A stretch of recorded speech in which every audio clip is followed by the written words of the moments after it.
Hi everyone, Radhe Radhe. In this video we're going to be doing chapter 18, verse 18. And Bhagwan Shri Krishna gets technical here. So let's call out to Bhagwan Shri Krishna. Om Namo Bhagavate Vasudevaya. Om Namo Bhagavate Vasudevaya. Om Namo Bhagavate Vasudevaya. Dear Bhagwan Shri Krishna, thank you for giving us this Gita so much. I was listening to Vaisheshika Prabhu this morning and he was saying something about, he made a very tall, bold statement, something like about when we're learning the Bhagavad Gita, we're incorporating Krishna's intelligence into our own or something. I don't know. He said something really big. And I was like, I don't know about that, but I am so grateful that we have access to this Bhagavad Gita and we're able to learn it and we're able to have so many different commentaries from so many different people. I am so grateful to have the motivation to do it and the motivation to learn this verse a day. And it's been almost 2 years. It's we're on the 18th chapter. It's almost over, and I've been doing this, and it was just so clear, this directive from Krishna for me, that I need to be doing this. And I'm so grateful that I'm doing this. I'm so grateful that I've been memorizing the shlokas because they have just completely transformed. I will highly recommend to you. I've already said this in one of the videos before, but I will highly, highly, highly recommend to you that you start memorizing Gita shlokas at whatever pace is easy for you, but you start doing that because it completely changes. It transforms the foundation of your life. The foundation of your life becomes Gita verses rather than whatever material desires that we have. It's easier, much easier to go back to them, especially if we know them word by word meaning, even if it takes time, even if it's a very slow process. But just do one verse in 1 month, one verse in 1 year, even, like whatever, start somewhere. Learn a Gita verse. Learn one Gita verse right now, whichever one you think. I love 1855. If I had to recommend somebody to start with one Gita verse, I will recommend 1855. If you're into bhakti. If you're not into bhakti, then I would recommend 270.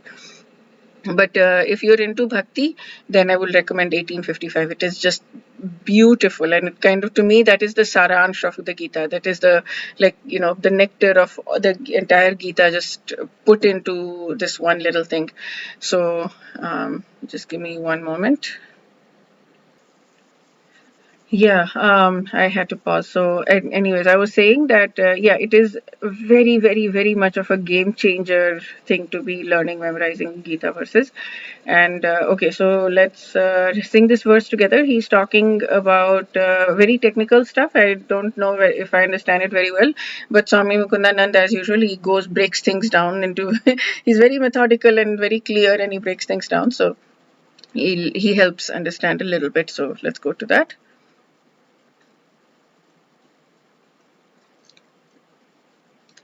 ज्ञानं ज्ञेयं परिज्ञाता त्रिविधा कर्म चोदना करणं कर्म कर्तेति त्रिविधः कर्म संग्रहः.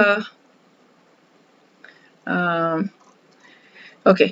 Knowledge, the object of knowledge, and the knower are three factors that motivate action.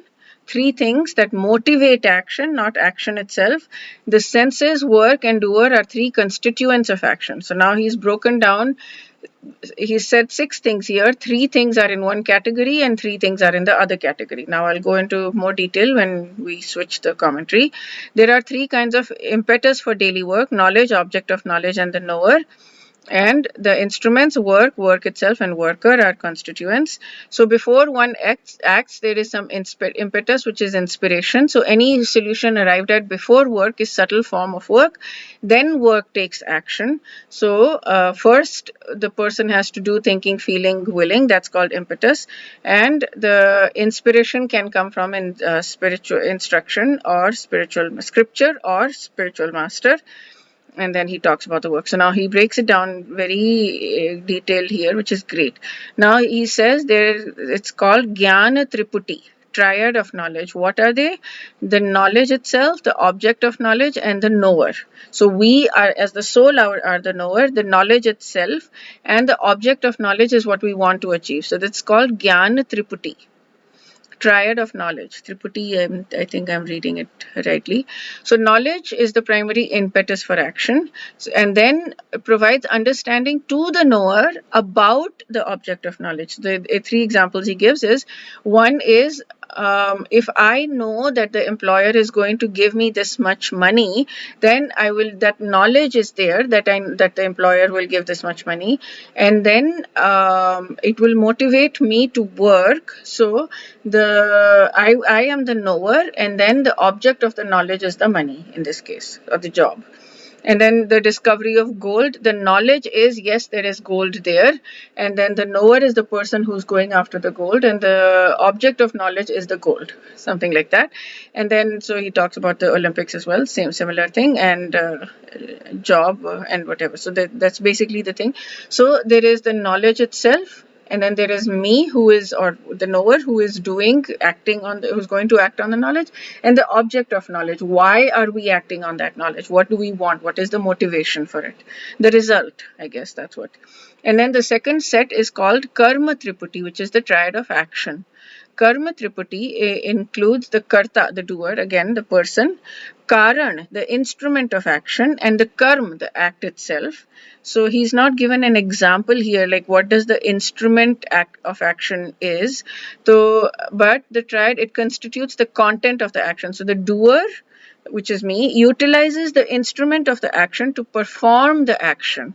So I'm guessing instrument of the action would be the body, right? Like if I want to do a job, if I want to go for a job, then I am using my body to go there, and to, like, I'm using my eyes to look at the computer, I'm using my hands to code the thing, and then to perform the action, which is coding and whatever I'm doing. So the doer utilizes the body, the hands instrument, to perform the coding. I mean, I'm guessing that's what it means. Having analyzed the constituents of action, now then Sri Krishna continues to the modes of material nature and talks about them in the modes of material nature. Okay, so that's it for this verse. Oh, wait. Okay. Knowledge, the object of knowledge, and the knower are three impetuses for action. Karma chodana. The instrument, the activity, and the doer, these three are constituents of action. Karma sangraha. Whatever actions are performed by people, there are two aspects involved: the chodana, impetus, and the sangraha, constituents. The principle upon which the actions are based before they are performed is called the chodana, and means motivation. Motivation is the subtle aspect of action. In other words, the inspiration is the scientific state that is achieved before the manifestation of the gross aspect of action. This is very confusing to me. I'm not getting any of this. In the state before executing an activity, there is the knowledge of the instrument of action, the object to be known by the action, and the consciousness of the performer of the activity. These are the three divisions. The gross state of activity is divided into these three categories: the instrument of action, object of action, and the doership. Okay, I'm totally lost with this. That's okay. Wish you all a really beautiful day filled with a lot of spiritual growth. Radhe Radhe.